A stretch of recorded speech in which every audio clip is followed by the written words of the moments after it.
What is up, guys? Zan from the Madden YouTube channel. In today's video, I'm going to show you guys how to easily beat cover 3, that Mike Blitz 3 for a one-play touchdown out of the gun bunch. And let me tell you, it is dumb stupid. But before we get into the video, please do me a favor, hit the subscribe button. Also, make sure you guys take the time to hit that notification bell so you don't miss any of the uploads coming your way here on the Zan Madden YouTube channel. If you guys want to take your game to the next level in Madden 21, check out my strategy site, gridirongameplans.gg. Gridiron Game Plans is your one-stop source for all things competitive Madden. Every week in our Vault Update, we take a look at the meta, or the most effective tactics available being used by pro players in the MCS circuit, breaking down not only how and why the pros do what they do, but most importantly, how you can counter those metas when you face them in online gameplay. On top of that, your subscription also includes any and every offensive and defensive game plan released on the website while your subscription is active. So head over to gridirongameplans.gg. $9.95 per month unlocks the entire website, and you can opt out at any time. Okay, guys, without further ado, let's get into today's video. Like I said, this tip is dumb stupid. It is so ridiculous that this is a one-play score against cover 3, but that has been the name of the game all year long, the middle third glitch that you've heard it called since basically late in the fall, early winter of Madden 21. Now, a formation that a lot of players aren't middle third glitching out of is the gun bunch. A lot of players think that you actually have to be in a spread trips type of formation in order to do this, and that is actually not true. You just need a specific route that, fortunately for you, every bunch playbook in the game has this route. So the play that we're going to be breaking down is going to be known as mesh spot. This is a play that not a lot of players run because they don't like to throw at the user. Now, with the meta this year being that you're basically going to play the double MABLE defense, meaning that you're going to take your Mike Blitz 3, you're going to shade it underneath, so that way your blue zones, which are set to 25 yards on your coach steps, and then your purple zones underneath are going to lock down the sideline. And then basically with that, a lot of players will shift their defensive line, rush 2, and kind of just lurk the middle of the field with this guy. And this guy is responsible for all that green grass that you see that is not any of the zones around him. Basically, the entire middle of the field is responsible to the user. So what we're going to do here with this particular setup is I'm going to show you a way that you can basically beat cover 3 for a one-play touchdown. Now, depending on the zone depths that your opponent has set for the blue zone, we're going to use one of 2 particular routes on the outside. I'm going to start off with my favorite, and it is going to be the fade stop route that is going to be smart routed. So we're going to put the solo receiver on a fade stop route. We're going to put the point man of the bunch, the right bumper receiver, we're going to put him on a streak. We are going to smart route the stop route or the snag route, so it becomes this post route that hitches over the middle of the field. And then your optional routes on this play are going to be your tight end and your running back. What I love to do if I'm using a fade stop is drag the tight end, and then I also like to put the running back on an in route out of the backfield. This creates a meshing combination underneath, with the tight end going to the short side of the field underneath and the running back going to the wide side of the field underneath. If you feel so compelled, you can also quick flat the tight end if you're worried about a blitz and put the running back on the in route out of the backfield. This will help pull the purple zone on this side of the field to the sideline, opening up a throw to the running back if your opponent does not user low. We'll get to that momentarily. The other thing you could obviously do is put the table route on this play and kind of put the tight end on an in route and do the same thing there, where the running back on the short side of the field will pull this purple zone all the way to the sideline and open up the short, shallow left area of the field for the tight end on his in route as he runs underneath. Now, again, the tight end and the running back are up to you. You could do whatever you would like with them. You could go Texas route, flat route if you want to. You could go table route, flat route if you want to, just to, you know, if you're worried about a blitz with no flat zone on one side of the field or the other. Again, those are wild card players. If you wanted to, you could go with, you know, the running back on a, you know, an option route or a curl out of the backfield to give you, you know, some decent spacing on this. Now, I don't particularly like the curl, and we'll get to that momentarily. I think the option route is better, but let's go ahead and stop yapping about it and kind of show you. We're just going to run the meshing combination. So what we're going to do here with this play is we are going to motion snap Godwin across the formation. Now, for the sake of letting you guys see the development of how this works, I'm going to spy the 2 rushers that typically you would see rushing the passer in this meta defense. But we're going to go ahead and motion snap Godwin across the formation, snapping the ball as he crosses. If you do it too late, this might not work, which is kind of what you saw right there. Actually, it did. It still worked either way, and we throw that ball over the top. I would highly recommend that you guys throw this as a route that snaps as soon as he crosses that left tackle, because when you run him further towards the outside on this play, you're actually running him towards the player number 29 that can make this play. Now let's go ahead and pay attention to where this play really breaks down in the Mike Blitz 3, and that is going to be this middle third safety, Adams. He's responsible for getting deep on this play, but you'll notice that this smart routed snag route that we put, which basically runs to the post and turns around, pulls his attention. He bites down on this route and freezes. Now, with this particular defense in cover 3, the outside third defender, the one on the sideline, he is responsible for his man off the line vertical, but he's also responsible for peeking in at the slot. If the slot is running vertical, he has to stay on top of that route, but he's going to keep outside leverage. Well, here's the problem with that. If he's playing outside leverage, he's basically relying on the middle of the field safety to then bracket this throw as well. And when that safety freezes, that puts him out, in a out leveraged position for us to then throw the ball over the middle deep and rack it down the field. Now, also keep in the back of your mind that Tom Brady does not have gunslinger. He does have pass lead elite, which does give extra velocity to the throw once the ball leaves his hand, but it doesn't make his wind up faster. You can see clearly in the background as I'm winding up to make this throw that this throw is taking a lot longer than what you would typically see online, because he does have to cock his arm and dip his shoulder to make this throw on this. But again, as we kind of zoom out here and look at this, that extra velocity still is able to allow us to squeeze this ball in. If you have a gunslinger, this is a touchdown every single time. You don't even have to think twice about it. It's going to be a throw that is going to be complete every single time. Now let's go ahead and go back to run this play again. So again, the important routes on this play are the streak to the point man, the smart routed snag route in the middle of the field, and then you kind of have options. You have less options with the solo receiver. I love the fade stop route. Another route that you can use on this play is a comeback route. And that's just a different route that's going to kind of spot up on that sideline a little bit deep. But again, the key to this, and let me set up the defense, is making sure that your snap timing allows that player to get good leverage against this particular, middle third and outside third. You don't want him running too close to the sideline on this type of play. Now, again, the user on this is kind of who you're reading. A lot of times they're not going to, guard that deep post snag. It's not a route that players are used to defending. But again, you see right here, if you get time on this throw, as soon as that DB or that safety kind of dumbs out, you're going to rip this throw inside pass lead down the seam for the one-play score. Now, let's go ahead and take a look at kind of our underneath options on this play. You can tell that the middle third dumbs out every single time. I talked about the meshing combination underneath. You get the left to right action of the tight end. You get the right to left action of the tight end. You get the left to right action of the running back out of the backfield. They are going to be basically covered by the 5-yard purple zones underneath. So this is a little bit why I don't particularly love the meshing combination against the 5-yard setting. And I would actually like to go to something that pulls a little bit better. So we're going to not throw the one-play score here, and I'm going to make this play a little bit stronger for you underneath here on this particular read. So again, this is kind of your user. He's going to get back deep. That's just the truth. He's probably going to run with the tight or the point man down the seam and ignore the B receiver on his post, or he's going to sit on the B receiver post and ignore the seam. Either way, he's going to pass off that streak to Adams at some point, and Adams is going to dumb out. So unless the user stays on the motion man the entire way, that's the touchdown. But in terms of making this play a little bit better, let me show you kind of one of the route combos that I talked about earlier, in which we would go quick flat to the tight end and then in route to the running back. And the reason that I say that is you can kind of manipulate underneath to kind of fit this throw into the running back. You see, I could throw that pass lead up and then get out of the backfield for like 9-10 yards. That's kind of why I think that this is a valuable play right here. Actually, that ended up being 11 yards on that play. Because you send the tight end to the flat quickly, that's going to pull this purple zone all the way out there and open up the middle of the field.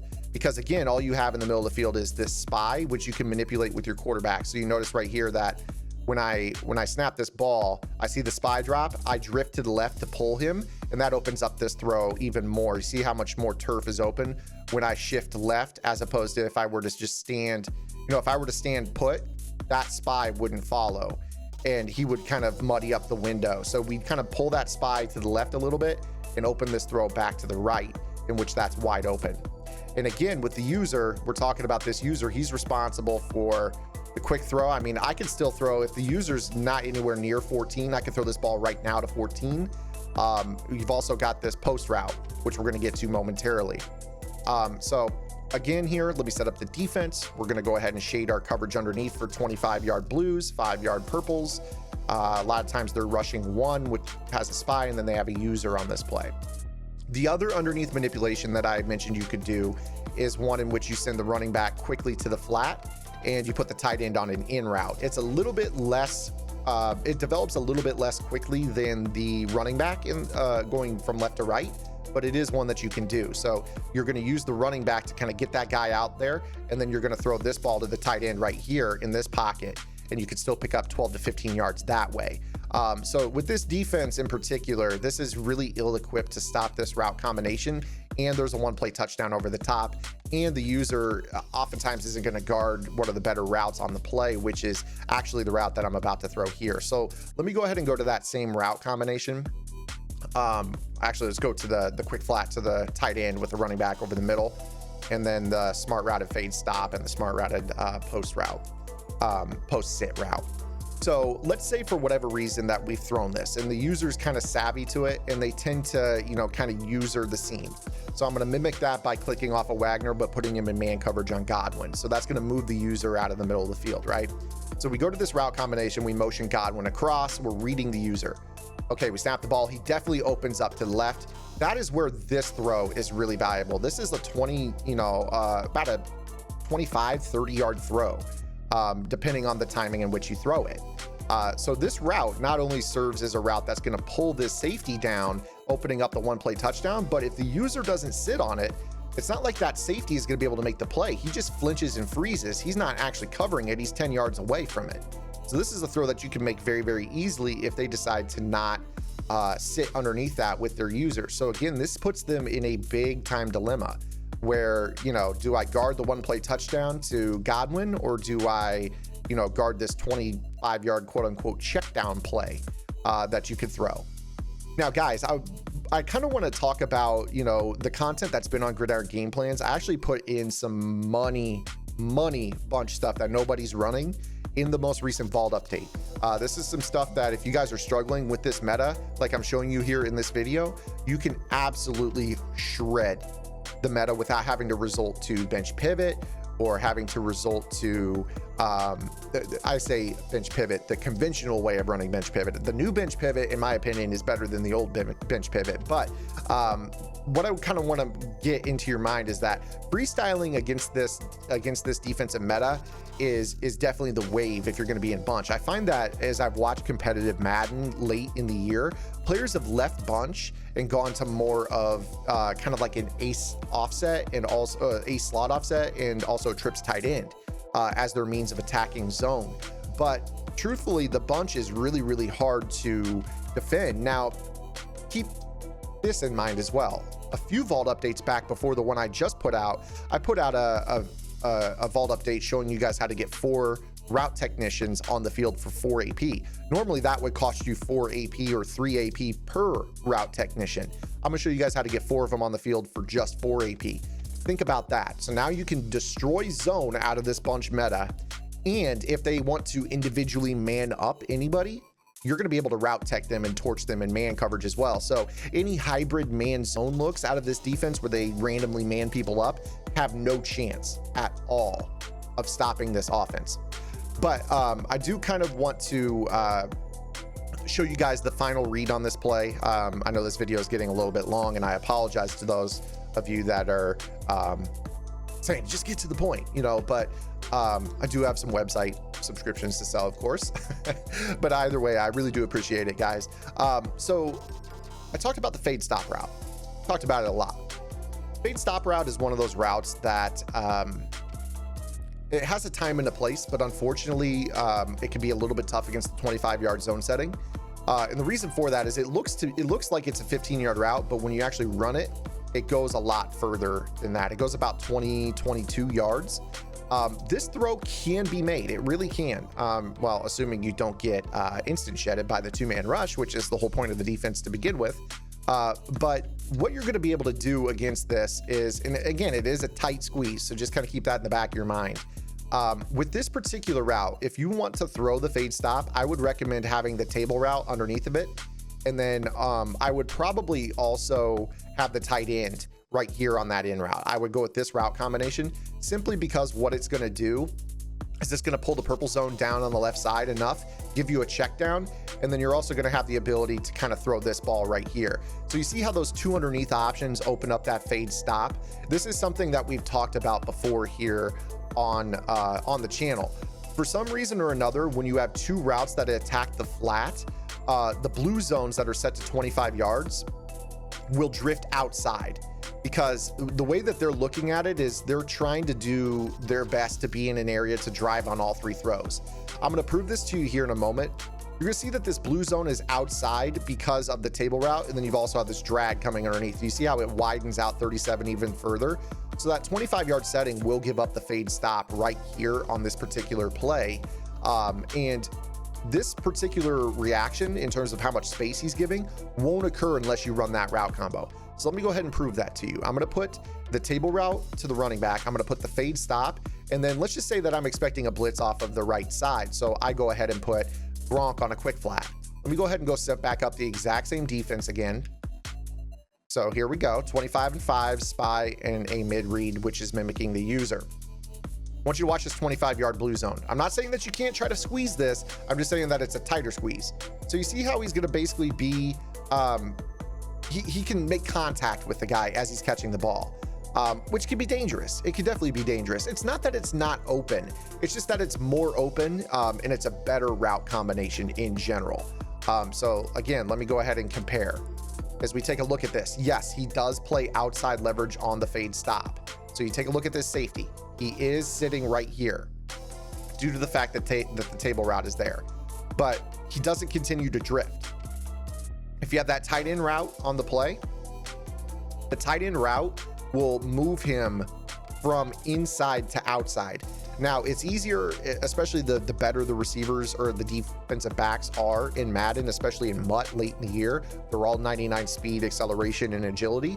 It's easier to drive on a throw flat-footed than it is for them to change direction and then drive on a throw, if that makes sense. So, you know, it's small things that make a big difference. And those are the things that we try to pay attention to, if you guys know me. So now, again, watching Diggs on this play, watch how the addition of the in route not only gives you a better short check down on this play in the event that you get shedded, but it also drives that guy and keeps him gliding from inside to outside. So watch this. He's going to keep moving, keep moving, keep moving, keep moving, keep moving. And that allows you to then throw that ball into that spot. Now, again, the reason that I like this route combination more is because you have multiple options. One, if they blitz, you're going to have the seam right away. If this left outside linebacker blitzes, you're going to have the seam right away. You're going to have the quick throw in the flat as well. If the, you know, we know the air truck meta. If the guy blitzes, we just throw it and then air truck. In fact, let's go ahead and show that to you right now.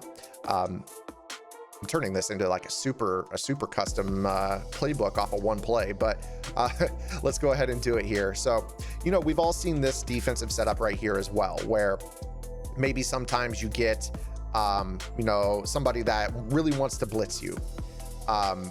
And they come down and they stand right here and they contain and they're trying to, they pinch the linebackers or whatever, and they're trying to guarantee pressure. Well, the meta kind of dictates on this that if you see this guy right here blitz right away, and you're gonna see a lot of players do this, they're gonna put a big guy right here, somebody that's 247 pounds. I don't think Fournette quite meets that threshold. They're gonna throw a bullet pass right away off of this table route, and they're gonna air truck like crazy and try to turn upfield. It's gonna look something like this, but have better results. So you're just gonna see them go air truck, air truck, air truck. And because Fournette is not 247 pounds, you don't see that quick trucking over and over animation. Derrick Henry does this exceedingly well. Fournette is 228, so he's about 20 pounds shy of what we're talking about. But you know, this air truck meta that so many players like to throw on the table routes immediately is big because they catch this ball and they kind of get this like boost where they look fast. You see that there's like barely a boost right here when he goes right there. You see how the game kind of warps him and makes him faster. When you're 247 pounds or heavier, you go even faster and you can truck more frequently. So, you know, this is kind of the blitz, the way that you curve the blitz on this play as well. So not only does he pull the purple zone, but he also beats the blitz right away, and you can air truck. And you see how you have 2 lead blockers on this play. You know, obviously 14 could do a better job of picking off 37 right there, but if we get good blocks right there, we're set up pretty nicely. I mean, you could keep running on this play. But again, I do much prefer, just to kind of finally summarize this, I much prefer this setup or this setup. Again, you're always smart routing your B receiver, but just for consistency's sake, one more throw here. We'll go ahead and show you the deep middle third one last time.